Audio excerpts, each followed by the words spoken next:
Alright, so what happened to the coming Canadian real estate market collapse? It just never came, and it doesn't seem like it's right around the corner. I mean, with high interest rates and high inflation, you would think that something would give. But the Canadian real estate market just continues to pick up steam, with home sales in Toronto alone, the craziest of all crazy markets, up 25%. But even with higher sales, Canadian mortgage sales are the weakest they've been in 20 years. And none of this seems to make any sense. Or does it?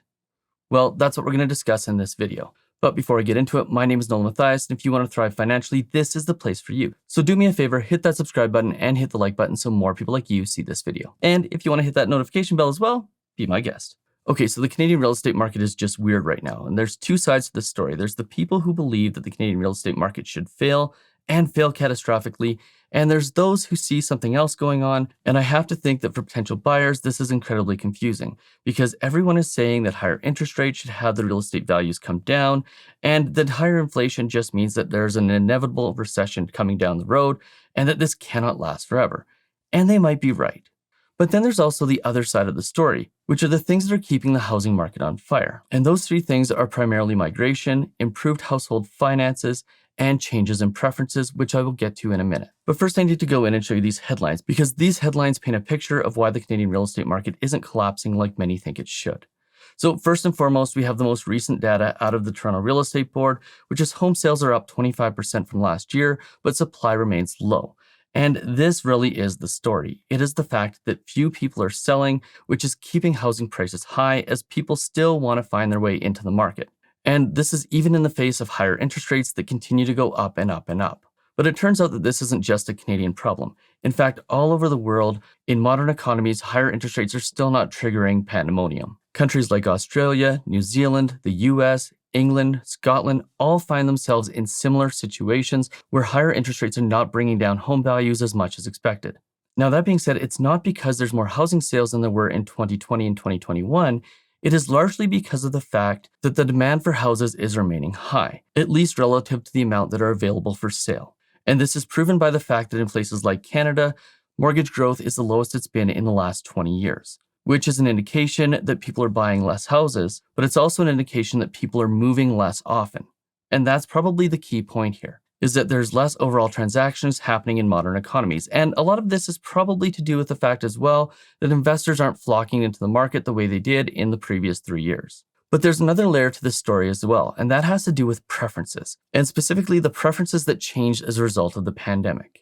Because no longer are people going to work, and evidence for this is in the amount of office vacancies there are worldwide.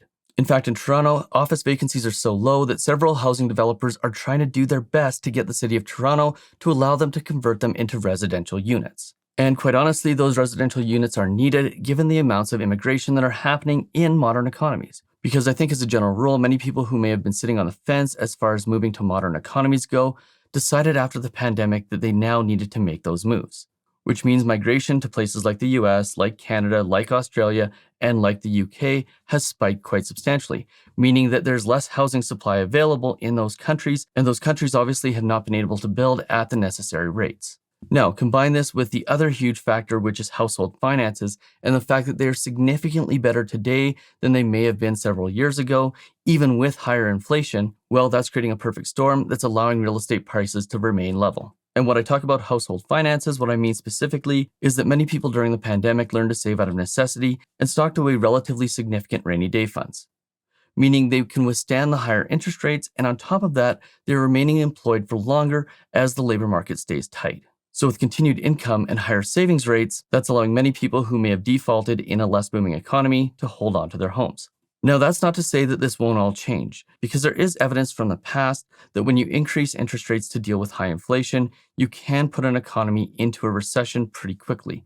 And in some cases, like prior to the Great Depression, it can lead to significant economic strain. Now, that's not to say that's what will happen in this scenario, but we won't know the fallout of what's happening today for at least 3 to 5 years. Now, does that mean you shouldn't be buying real estate? Well, no, not necessarily.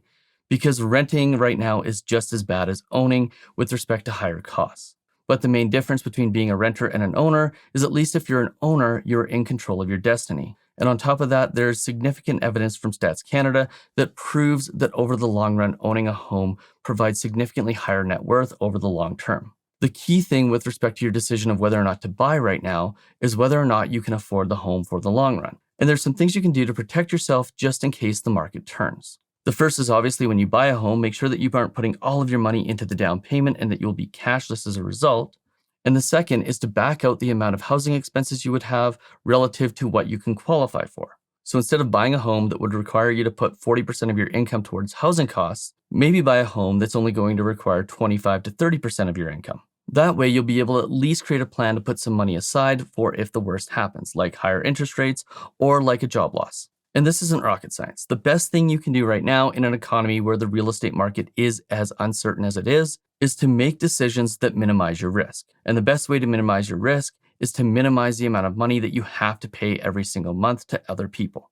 Because the further that you can reduce that burden, the better off you will be in the long run, both from the perspective of how much financial stress you will have and from the perspective of how much money you're able to put away into savings and investments. So now is certainly not a time to be fearful. In fact, there may be some really good deals out there for people who buy today. But it is a time to be strategic, to be smarter than everyone else, and make sure that you don't put yourself in a situation that is going to ruin you financially.